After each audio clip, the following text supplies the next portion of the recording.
안녕하세요. 네이버 카페 개미들이 난 클럽을 운영하고 있는 김사부입니다. 시장 흐름, 시장에 대해서는 어제 종합적으로 내용과 차트를 통해서 상세히 설명을 드렸고요. 향후 구도도 크게 벗어나지 않기에 잘 참고하시면 되고요. 말씀드렸듯이 지금은 관세 전쟁이 트럼프의 공격에 중국이 강대강으로 맞대응했고 이에 다시 트럼프와 강공으로 나왔기에 사실상 공격은 여기서 끝이라고 보시면 됩니다. 50%를 추가해서 104% 관세인데 사실 이건 서로 죽겠다는 것이기에 지금부터는 어찌되었든 협상을 시작할 것이고 또 각국도 협상을 진행하고 있는 중이죠. 그럼 결국엔 관세 전쟁, 노이즈는 클라이막스를 지나가고 있다고 보시면 된다 했습니다. 베트남은 무릎을 꿇었고 이유도 미국의 공산품에 대해서 무관세를 제한하고요. 또 얼마 전 날을 세웠던 버버니스키 보복 계획도 철회를 한다고 하죠. 이렇게 각국이 협상을 통해서 마무리를 하게 될 것이고 가장 핵심인 중국과도 결국엔 타협을 하게 될 것이다 보면 됩니다. 다만 그 안에 노이즈는 남아있기에 장은 리등시나 우리나 위아래 변동성은 얼마든지 나올 수 있지만 지금 위장이나 우리나 지수의 위치는 무릎 아래라는 것을 알고 이 악물고 버텨내면 되는 겁니다. 그리고 향후 반등장이던 상승장이던 올 건 분명하죠. 이때를 위해서 즉 진검승부장을 위해서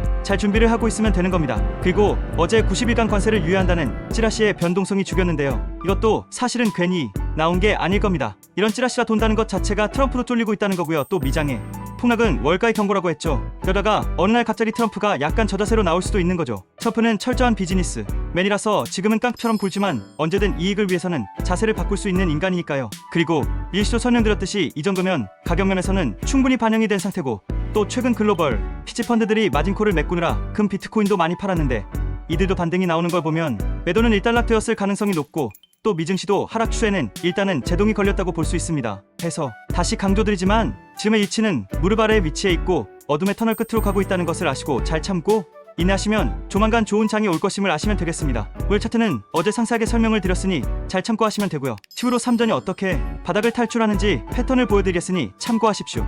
삼성전자 일봉 09년도 바닥을 탈출할 때의 모습인데요. 현재와 아주 흡사하죠. 삼전은 바닥에서 박스권으로 등락을 주다가 한 방에 튀어버리는 패턴이 특징입니다. 삼성전자 일봉 03년도 바닥을 탈출할 때의 모습인데 역시 패턴이 아주 비슷하죠. 삼성전자 일봉 1998년도 바닥을 탈출할 때의 모습인데 역시 아주 비슷하죠. 삼성전자 일봉 9년도 바닥을 탈출하는 모습인데 역시 비슷한 패턴입니다. 역사적으로 대바닥을 치고 돌아설 때의 모습을 과거 차트에서 보여드린 건데요. 대부분 비슷한 패턴을 보이고 있죠. 우상향 박스권 등락을 주다가 튀는 패턴인데요. 물론 장에 따라서 마지막 점은 한 번 더 훅하고 내려올 때도 어쩌다 한 번은 있지만 현재 시점에서 본다면 현재 위치에서 5만 초 이하로 한 번 더 내려오는 모습 만일 이래준다면 일생일대의 찬스가 되는 거고요. 뭐 이렇게 수십 년 전 차트까지 기억을 하고 비교해서 매매에 활용을 하느냐고요.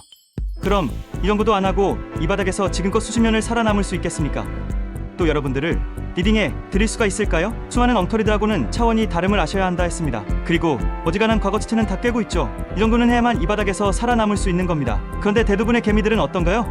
왜 99.99%의 개미들이 손에 깡통을 찬다고 하는지 이해가 가십니까? 종목별 섹터 흐름 지금같이 이슈로 인해서 글로벌 변동성이 나올 때는 펀드메탈이 통하지 않고 당기는 몽땅 같이 빠지는 건 어쩔 수가 없는 거니 이겨내면 되는 거고요. 가장 중요한 건 장이 바닥을 치고 반등 차승장이 나올 때 누가 더 바닥에서 보석을 많이 줍줍을 했느냐에 따라서 주식의 승패가 갈리는 겁니다. 겁먹고 도망가고 이슈 테마 등이 좀 움직인다고 해서 손해본 거 여기서 승부 내보았다고 덤비고 자든 매매하고 하면 이런 변동성에 계좌 노관하고 박살나는 거고요. 나중에 장 돌아설 때는 손가락 빨면서 피눈물 흘리게 되는 겁니다. 위가 기회고 이런 하락이 있으면 다시 상승장이 온다는 건 진리죠. 또 이런 하락이 영원한 것도 아니고 그래봐야 몇 달 뿐이고요. 지금은 투자자라면 모두가 힘든 장이지만 이런 위기에서 어떻게 대응하느냐에 따라서 향후 결과가 계절가 달라진다는 걸 아시고요. 쓸데없는 짓 하지 마시고 무조건 제 전략대로 하셔야 함을 명심하셨으면 합니다. 지금은 모두와 같이 빠지고 반등 상승장이 오면 초기에는 같이 반등도 함께 나오지만 그 뒤에는 진검승부장이 열리면서 주도하는 섹터 종목이 나옵니다. 이건 진리죠. 기대를 위해서 지금 보석들을 주투해야 하는데요.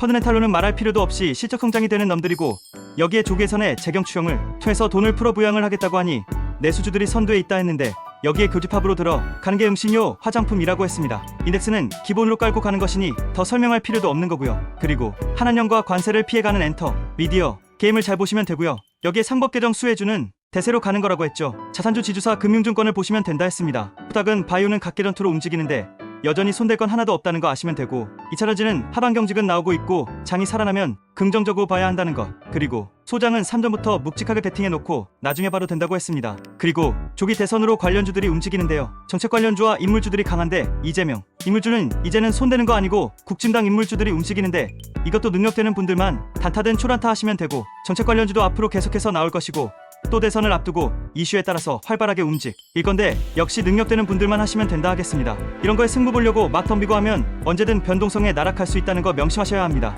오늘은 이 정도로 하면 될 것 같습니다. 오늘도 수고하셨습니다.